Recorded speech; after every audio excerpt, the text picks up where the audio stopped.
ഞാൻ സാവിയോ. ഓർമ്മയിൽ ആദ്യം തെളിയുന്നത് എൻ്റെ അമ്മയുടെ മുഖമാണ്.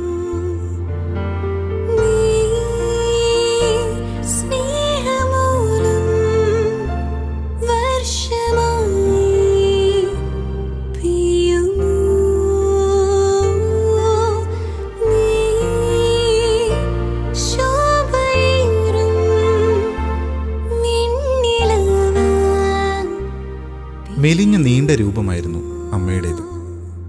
എപ്പോഴും ചിരിക്കുകയും എന്നെ സന്തോഷിപ്പിക്കുകയും എൻ്റെ ചിറകായി വീശിയടിക്കുകയും ചെയ്യുന്ന എൻ്റെ അമ്മ.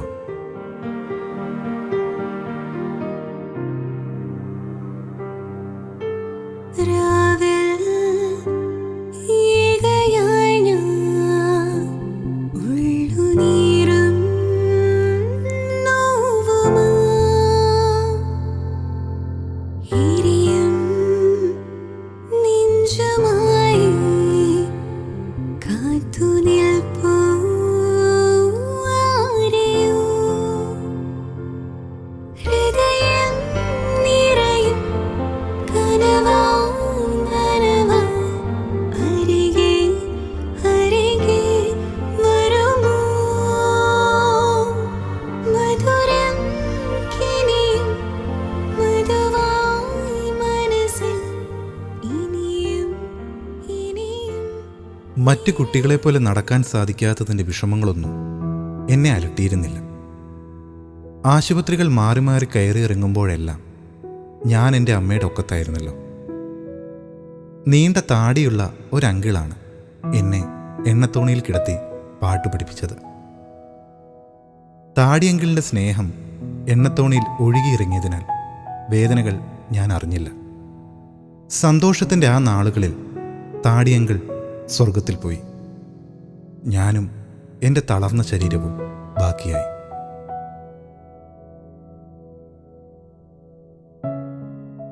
പിന്നെ വേദനയുടെ നാളുകളായിരുന്നു. എറണാകുളത്ത് എൻ്റെ കാലുകൾ കീറിമുറിച്ച് തുന്നിക്കെട്ടിത്തന്നു. ഓപ്പറേഷനു വേണ്ടി ആശുപത്രിയിൽ കിടത്തിയപ്പോൾ അമ്മയുടെ മുഖത്ത് ചിരിയില്ലായിരുന്നു.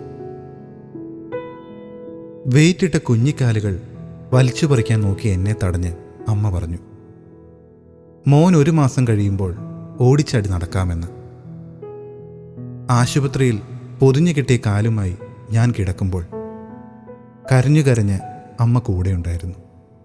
എന്നെ തറയിൽ നിർത്താമെന്നുള്ള അമ്മയുടെ സ്വപ്നം ഫലിച്ചില്ല. എൻ്റെ ജനന സമയത്ത് അമ്മയുടെ വയറ് കീറിയതുപോലെ എൻ്റെ കാലുകളും കീറിയത് മാത്രം ബാക്കിയായി. അമ്മയുടെ വയറിലെ തുന്നിക്കെട്ട് പോലെ എൻ്റെ 2 കാലിലും തുന്നിക്കെട്ടായി. ഇന്നും എന്നെ ചേർത്ത് പിടിക്കുന്ന എൻ്റെ അമ്മ. എനിക്ക് താങ്ങായി തണലായി എൻ്റെ അമ്മ എനിക്കൊപ്പം എന്നുമുണ്ട്. പരമപിതാവായ എൻ്റെ ഈശോയുടെ സമ്മാനം.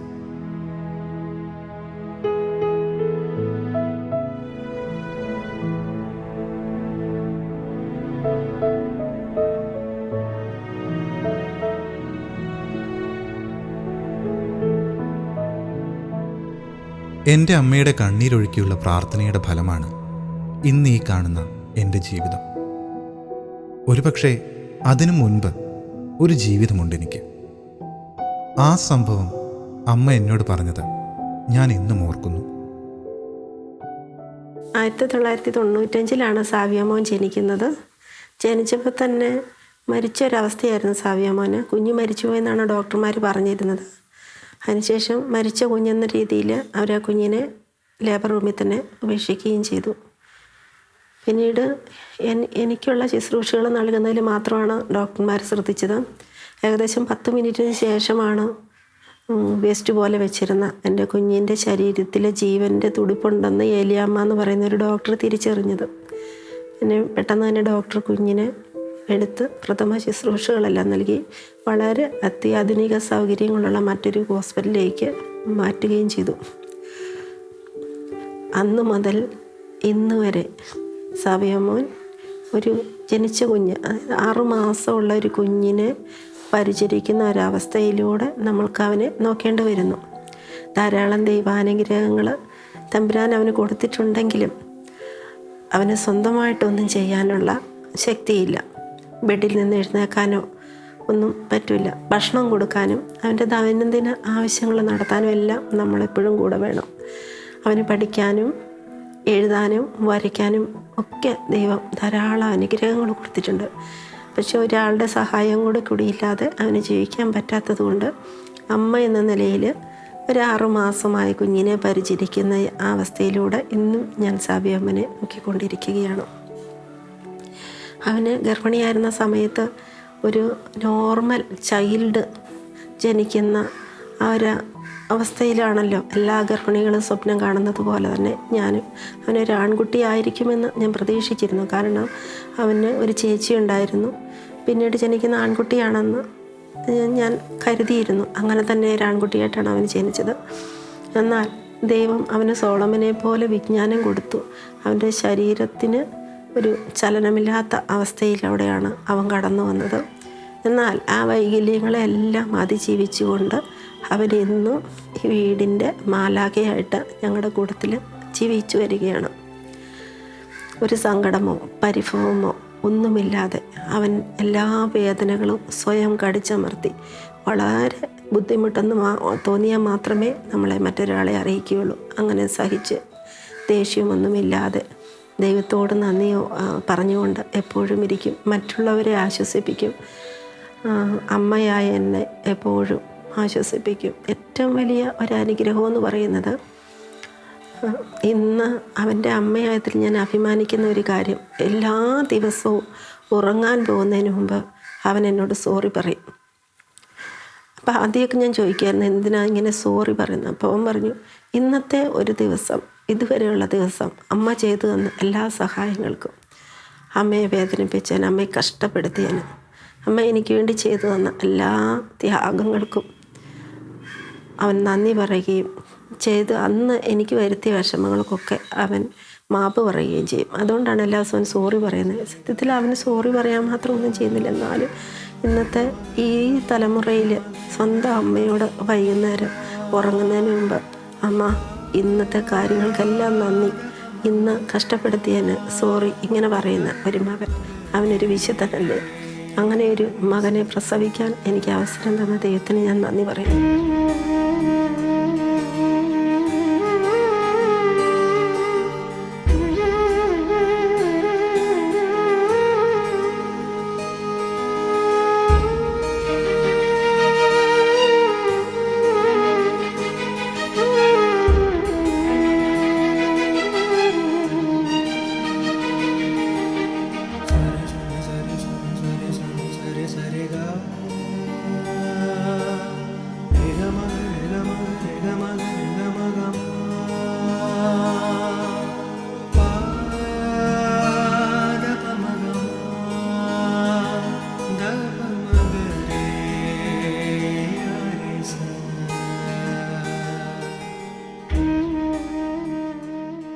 ധാരാളം പേര് പറയുന്നുണ്ട് ഇങ്ങനൊരു കുഞ്ഞിനെ വളർത്തുന്നത് വളരെ കഷ്ടപ്പാടല്ലെന്ന്. എന്നാൽ ഞാൻ ഏറ്റവും സന്തോഷത്തോടെയാണ് ഓരോ ദിവസവും ഓരോ മണിക്കൂറും ഓരോ നിമിഷവും മുന്നോട്ട് പോകുന്നത്. എനിക്ക് ഭൂമിയിൽ ദൈവം ചൊരിഞ്ഞ ഒരു വലിയ സഹായം, ഒരു ദൈവിക സാന്നിധ്യമാണ് സാവിയോ എന്ന് പറയുന്നത്. ഞാൻ സാധാരണ രീതിയിലുള്ള ഒരമ്മയെപ്പോലെ തന്നെയായിരുന്നുവെങ്കിലും സാവിയോ ജനിച്ചതിന് ശേഷം കൂടുതൽ പ്രാർത്ഥനയിലേക്ക് ആഴപ്പെടാനും അവനോടൊപ്പം ദൈവിക ചിന്തയിൽ വളരുവാനും സാധിച്ചു. എനിക്കറിയില്ലാത്ത കാര്യങ്ങളും സാവിയോ പറഞ്ഞു വരാൻ തുടങ്ങി. അങ്ങനെ വിശുദ്ധരുടെ പുസ്തകങ്ങളൊക്കെ പരിചയപ്പെടുത്തുമ്പോൾ ഒരു 1000 ബുക്കുകളെങ്കിലും അവൻ എന്നെക്കൊണ്ട് വായിപ്പിച്ചിട്ടുണ്ട്. സത്യത്തിൽ ബുക്കുകൾ വായിക്കാൻ വലിയ താല്പര്യമുള്ള ആളായിരുന്നില്ല ഞാൻ. അവന് സ്വന്തമായിട്ട് വായിക്കാൻ പറ്റാത്ത സാഹചര്യത്തിൽ അവൻ എന്നെക്കൊണ്ട് ബുക്കുകൾ വായിപ്പിക്കും. അങ്ങനെ ഞാനും വായനയുടെ ലോകത്ത് കടന്നു വന്നു. അതേ തുടർന്ന് മോൻ എഴുതാൻ തുടങ്ങി. അങ്ങനെ അവൻ്റെ ആത്മകഥയും അനുഭവവും നോവലും കവിതാ സമാഹാരവും ഒക്കെ പൂർത്തിയാക്കിക്കൊണ്ടിരിക്കുന്നു. വളരെ ആളുകൾക്ക് പോസിറ്റീവ് നൽകുന്ന ഒരു മുഖഭാവവും ചിന്തകളുമാണ് മോൻ എപ്പോഴും ഉള്ളത്. പിന്നെ രോഗികളായിട്ടുള്ള എല്ലാവർക്കും വേണ്ടി അവൻ പ്രാർത്ഥിക്കുന്ന ഒരവസ്ഥയുണ്ട്. മോൻ അവർക്ക് വേണ്ടി പ്രാർത്ഥിക്കും. അപ്പോൾ ആ സഹനങ്ങളെല്ലാം അവൻ ഏറ്റെടുക്കുന്നുണ്ടെന്നുള്ളതാണ് മറ്റൊരു സത്യം. ദിവസങ്ങളോളം ചിലപ്പോൾ ഉറങ്ങാൻ പറ്റാത്ത അവസ്ഥ, ആർക്കും പറഞ്ഞറിയിക്കാൻ വയ്യാത്ത വേദനകൾ അവൻ ചിലപ്പോൾ സഹിക്കുന്നുണ്ട്. ആ സഹിക്കുന്ന വേദനകൾ നമ്മളോട് പറയാറില്ല. അതോടൊപ്പം വളരെ കഷ്ടപ്പെടുന്ന ദിവസങ്ങളിൽ പിന്നീട് അവൻ ആ അനുഭവം പങ്കുവയ്ക്കുമ്പോഴാണ് അവൻ ആ ദിവസം ഇത്രയും വേദനകളിലൂടെയാണല്ലോ കടന്നുപോയെന്ന് നമ്മൾ അറിയുന്നത്.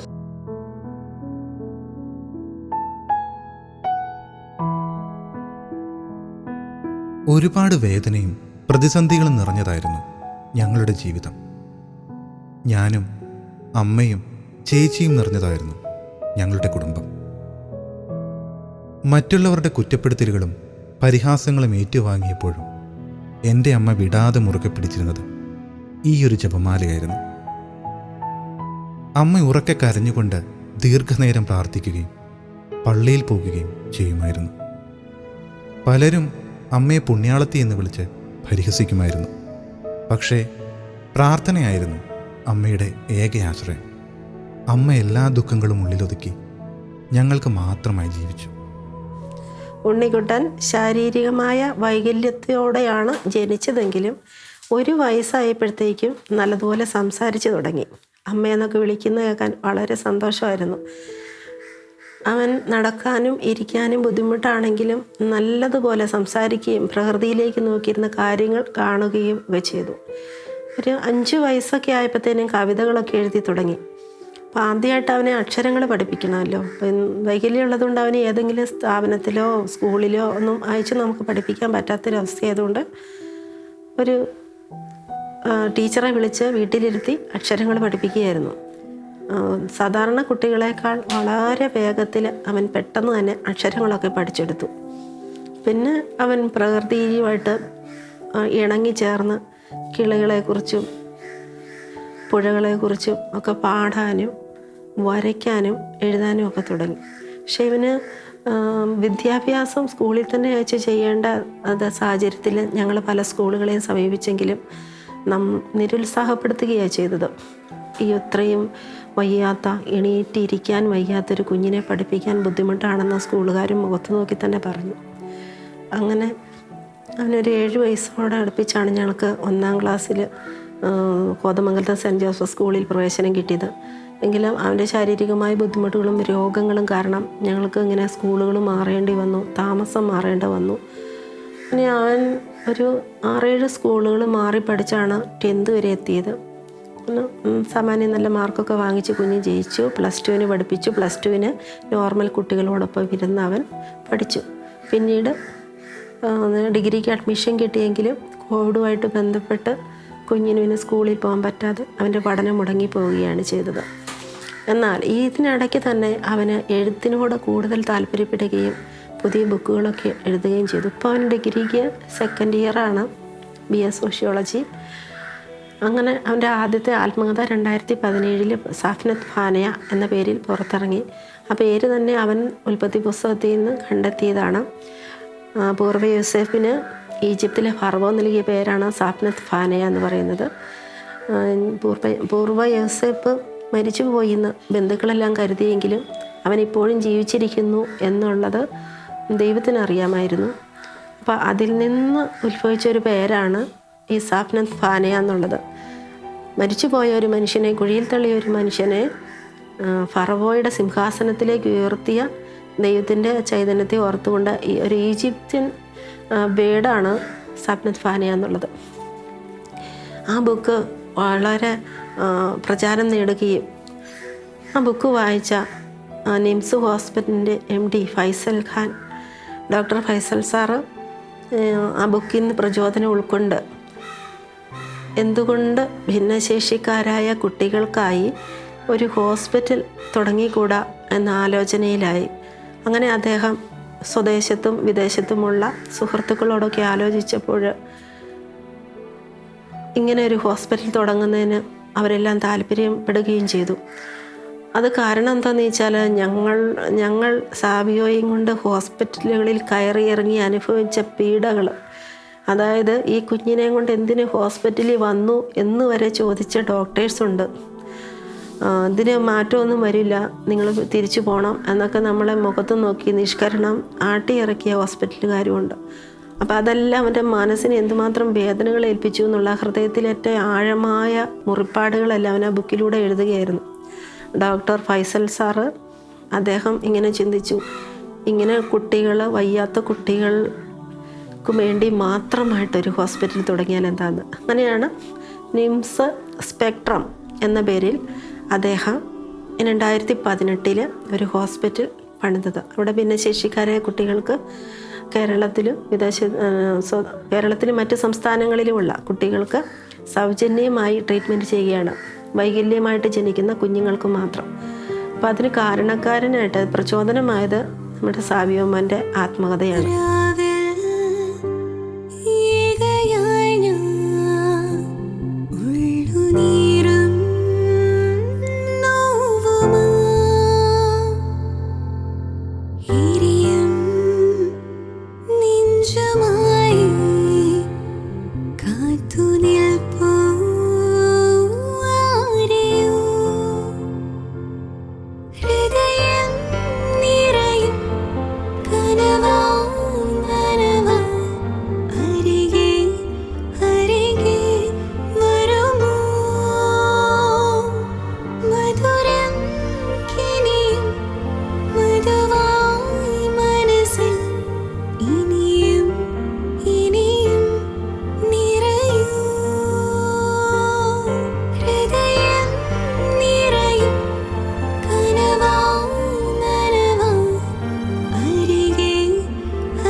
നമസ്കാരം.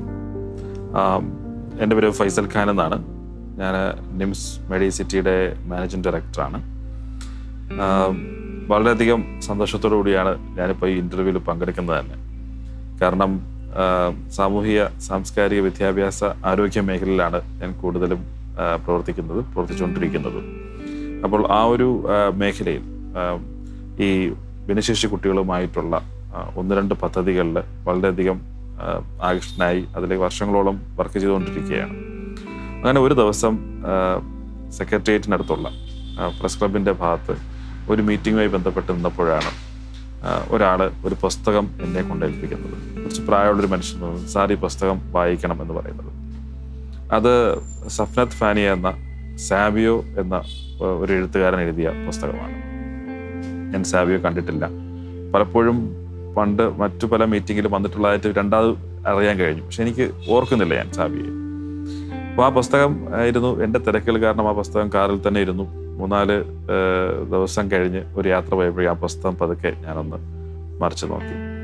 ആ പുസ്തകത്തിൻ്റെ ഓരോ താളുകളും മറിക്കുമ്പോഴും ഞാനെന്നൊരു വ്യക്തി സത്യം പറഞ്ഞാൽ ഈ ലോകത്തൊന്നുമല്ലാതായി മാറുന്ന ഒരവസ്ഥയാണ് കണ്ടത്.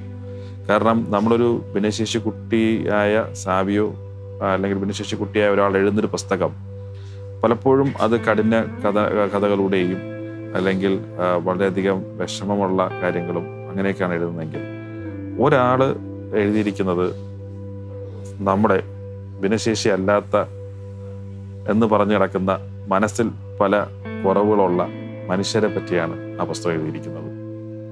ഓരോ പേജ് വായിക്കുമ്പോഴും അവൻ്റെ ആഗ്രഹങ്ങൾ, അവൻ്റെ സ്വപ്നങ്ങൾ, അവൻ്റെ ചിന്തകൾ, അവൻ ഈ ലോകത്ത് അവൻ നോക്കിക്കാണുന്ന സത്യമായ കാര്യങ്ങൾ, നമ്മൾ ഒരു സമയത്ത് ഒരാളെ കാണുമ്പോൾ വിഷമഭാവം കാണുകയും അടുത്തൊരു നിമിഷം മാറുമ്പോഴേക്കും യഥാർത്ഥ മനുഷ്യൻ ആ മുഖഭാവത്തു നിന്ന് മാറി സന്തോഷത്തിലോട്ട് പോവുകയും ഈ മനുഷ്യനാണോ എന്നെ കണ്ട് വിഷമിച്ചത്, എത്ര നിമിഷങ്ങൾ കൊണ്ടാണ് അവൻ്റെ ഭാവം മാറിയത് എന്ന് ചോദിക്കുന്ന പല ചോദ്യങ്ങളുമുണ്ട്. അപ്പോൾ മനുഷ്യൻ്റെ മനസ്സ് അങ്ങനെയാണോ? പെട്ടെന്ന് വിഷമിക്കുക, പെട്ടെന്ന് ചിരിക്കുക, പെട്ടെന്ന് കരയുക. അപ്പോൾ മനുഷ്യൻ എന്നുള്ള വ്യക്തിക്ക് വിലാപത്തിനും സങ്കടത്തിനും വിഷമത്തിനും ഒക്കെ സെക്കൻഡ്സുകളുടെ വലിപ്പമേ ഉള്ളുമോ? മനുഷ്യൻ എങ്ങനെയാണോ എന്ന് ചോദിക്കുന്ന കുറേ ചോദ്യങ്ങളുണ്ട്.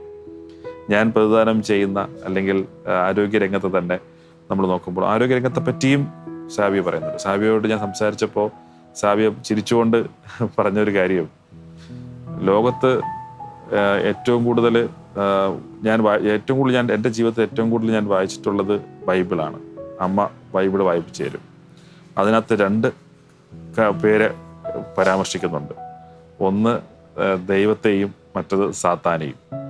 പക്ഷേ എന്തുകൊണ്ട് അറിഞ്ഞൂടെ, ഈ ലോകത്ത് ഞാൻ കാണുന്നത് കൂടുതലും 2ാമത്തെ ഘടകത്തിലുള്ള ആൾക്കാരാണ്. കാരണം സ്വന്തം താല്പര്യത്തിന് വേണ്ടി മറ്റുള്ളവരുടെ വിഷമം എന്തോ ആയിക്കോട്ടെ, മറ്റുള്ളവരെങ്ങനെ ആയിക്കോട്ടെ, മറ്റുള്ളവർക്ക് വേണ്ടി ഒന്നും പറയാതെ ഒരാളെ ദാനം നൽകുന്നതിന് പോലും എനിക്കതിലെന്ത് ലാഭം കിട്ടും, എനിക്കെന്ത് ക്രെഡിറ്റ് കിട്ടും എന്ന് ചോദിക്കുന്ന ഒരു സാവിയെ ഞാൻ കണ്ടിട്ടുണ്ട്. അപ്പോൾ ഞാനിങ്ങനെ പലപ്പോഴും ഇങ്ങനെ സാവിയോട് കൂടെ ഇരുന്ന് സംസാരിച്ച് വീട്ടിലൊക്കെ പോയി സംസാരിച്ചപ്പോൾ സാവിയ ചോദിച്ച വേറൊരു ചോദ്യം വളരെയധികം, അതായത് ഒരു ഫിലോസഫറും ഇതുവരെയായിട്ടും പറയാത്തൊരു ചോദ്യമാണ്, സംശയമാണ് പറഞ്ഞത്. സർ, ഒരാൾക്ക് ദാനം നൽകുമ്പോൾ ദാനം നൽകുന്ന ആളിൻ്റെ എന്താ പറയുക, അവരുടെ പെർഫെക്ഷൻ അല്ല, ദാനം കിട്ടിയ ആളിൻ്റെ സന്തോഷമാണോ വലുത്, ആ ദാനം കിട്ടുന്ന ആളിൻ്റെ സന്തോഷത്തെക്കാളും അത് കാണുന്ന മറ്റ് മനുഷ്യരുടെ കണ്ണുകളിൽ കൂടിയാണോ നമ്മൾ ആഗ്രഹം കാണേണ്ടതെന്നാണ്. അതെന്തൊരു ചോദ്യം എന്ന് ആലോചിച്ച് നോക്കൂ. ഞാൻ ഒരാൾക്കൊരു സഹായം കൊടുത്താൽ ആ സഹായം ലഭിക്കേണ്ട ആളിൻ്റെ സന്തോഷമാണോ സാറിന് വലുത്, അതോ ഈ ഫോട്ടോ അല്ലെങ്കിൽ ഈ കിട്ടുന്ന ആളുടെ ഫോട്ടോ ലോകര് അഭിനന്ദിക്കുന്ന കണ്ണുകളിലാണോ സാറിൻ്റെ ആഗ്രഹം? ഞാൻ ചോദിച്ചു, അതൊരു വല്ലാത്തൊരു ചോദ്യമാണല്ലോ സാവിയോ, അത് ആരും ചോദിക്കാത്തൊരു ചോദ്യമാണല്ലോ. സാർ അങ്ങനെ സാർ വീണ്ടും ചോദിച്ചു, സാർ അതിന് എൻ്റെ സന്തോഷമാണ് സാറിൻ്റെ ആഗ്രഹമെങ്കിൽ, സാറിന് സംതൃപ്തിയെങ്കിൽ സാറിനെ ഞാനൊരു മനുഷ്യനായി കാണുന്നു എന്നാണ് പറഞ്ഞത്. അപ്പം അങ്ങനെ പല രീതിയിലും ഞാൻ പല പുസ്തകങ്ങൾ വായിച്ചിട്ടുണ്ട്. പലരും ഈ പറഞ്ഞ ഭിന്നശേഷി കുട്ടികളെയും മറ്റവരൊക്കെ പറ്റിയിട്ട് പറയുന്ന കാര്യങ്ങളാണെങ്കിൽ ഒരു ഭിന്നശേഷിക്കാരൻ ഈ സമൂഹത്തോട് പറയുന്ന ഒരു പുസ്തകമായിട്ടാണ് ഞാൻ കണ്ടിട്ടുള്ളത്. പിന്നെ പല കാര്യങ്ങളിലും സാവിയോ സംസാരിച്ചതിൻ്റെ കൂട്ടത്തിനകത്ത് ഞാനൊരു 3-4 കാര്യങ്ങൾ ഞാൻ തന്നെ ചെയ്യാമെന്ന് കരുതി. കാരണം സാവിയുടെ മനസ്സ് മാറ്റാൻ കഴിയില്ല. സാവിയോ ഈ ചെറുപ്രായത്തിൽ അനുഭവിച്ച വളരെയധികം പീഡനങ്ങൾ, ആരോഗ്യരംഗത്തുണ്ടായ പീഡനങ്ങൾ, അല്ലെങ്കിൽ ഈ നേരത്തെ പറഞ്ഞതുപോലെ സന്തോഷം, സംതൃപ്തി ഒരാളെ ചൂണ്ടിക്കാട്ടിയിട്ട് മറ്റൊരിൽ കൂടി സന്തോഷം, സംതൃപ്തിയും കിട്ടുന്നൊരവസ്ഥ, അങ്ങനെയുള്ള പല കാര്യങ്ങൾ. അതിനകത്ത് ഏറ്റവും കൂടുതൽ എനിക്ക് മാനസികമായിട്ട് ടച്ച് ചെയ്തിട്ടുള്ള സംഭവം, ബസ്സിൽ യാത്ര ചെയ്തപ്പോഴേക്കും സാവിയോ ഇങ്ങനത്തെ കുട്ടികളാകുമ്പോൾ പെട്ടെന്ന് ശബ്ദമുണ്ടാക്കും. അപ്പോൾ ശബ്ദമുണ്ടാക്കുമ്പോൾ സാവിയോ പറയുന്നത്, എൻ്റെ ശരീരങ്ങളും എൻ്റെ അവയവങ്ങളും ഞാൻ പറയുന്നത് പോലെ ആകുന്നില്ല, വിചാരിക്കുന്നതിനൊക്കെ ആവുന്നില്ല, അതുകൊണ്ടാണ് ഞാൻ ശബ്ദമുണ്ടാക്കുന്നതും എൻ്റെ അവയവങ്ങൾ ചലിച്ചുകൊണ്ടിരിക്കുന്നതും. പക്ഷെ അതിനുവേണ്ടി അമ്മയുടെ മുഖം കാണുമ്പോൾ അമ്മ പെടുന്ന പാടെ, ഇവനൊന്ന് ശബ്ദം ഉണ്ടാക്കാതിരിക്കുമോ, ഇവൻ്റെ ശരീരം മിണ്ടാതിരിക്കുമോ, അടുത്ത ആൾക്കാർ കുറ്റപ്പെടുത്തുമോ എന്ന് ചോദിക്കുന്ന അമ്മയുടെ ആ മുഖഭാവത്തിൽ കൂടി എനിക്ക് വായിക്കാൻ പറ്റും. 2ാമത് പറയുന്നൊരു കാര്യം, ഞാനൊന്ന് വൊമിറ്റ് ചെയ്തപ്പോഴേക്കും അടുത്തൊരാൾ ചോദിച്ചത്രേ.